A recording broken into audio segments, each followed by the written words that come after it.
بسم اللہ الرحمن الرحیم۔ خیبر پختونخوا اور پنجاب اسمبلی کی تحلیل کے بعد 90 دن کے اندر اندر الیکشن ہونے تھے اور آئین پاکستان الیکشن کمیشن کو پابند کرتا ہے کہ الیکشن جو ہے 90 دن کے اندر اندر کروائے جائیں۔ سپریم کورٹ نے واضح حکم دیا کہ 14 مئی کو الیکشن جو ہے کروایا جائے، لیکن تاخیری حربے کیے گئے اور اب تک الیکشن نہیں کروایا گیا۔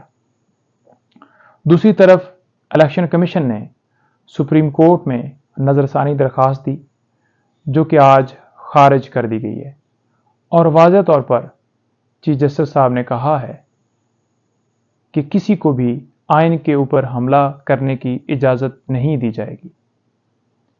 الیکشن کمیشن اس وقت تاخیری حربے کرتے ہوئے یہ کہہ رہا ہے کہ الیکشن کی تاریخ دینا نئے امینڈمنٹس کے بعد الیکشن کمیشن کا اختیار ہے۔ تو اس کے اوپر میں واضح کر دوں کہ کوئی بھی ایکٹ آئین سے متصادم نہیں ہو سکتا۔ جو آئین کا آرٹیکل 48 سب سیکشن 5 ہے وہ واضح طور پر صدر پاکستان کو اختیار دیتا ہے کہ وہ تاریخ اناؤنس کریں اور 90 دن کے اندر اندر الیکشن کی یہ تاریخ دی جائے، 90 دن کے اندر اندر الیکشن ہوں۔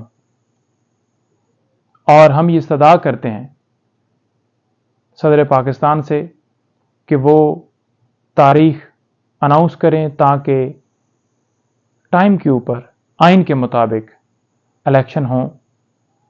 فری اینڈ فیئر الیکشن کروانا 218 آرٹیکل آئین پاکستان کا وہ واضح طور پر ہدایت کرتا ہے الیکشن کمیشن کو کہ اس کے اوپر فرض ہے۔ الیکشن کمیشن نے جو تاخیری حربے کیے یا اب تک الیکشن نہیں کروائے، ہم اس کے لیے سپریم کورٹ میں جا رہے ہیں۔ پاکستان تحریک انصاف کی طرف سے لیگل ٹیم کو واضح طور پر ہدایت ہوئی ہے کہ توہین عدالت کی جو کارروائی ہے اس کو کروانے کے لیے ہم سپریم کورٹ سے رجوع کریں گے اور اپنی جو لیگل ریمیڈی ہے وہ اویل کریں گے۔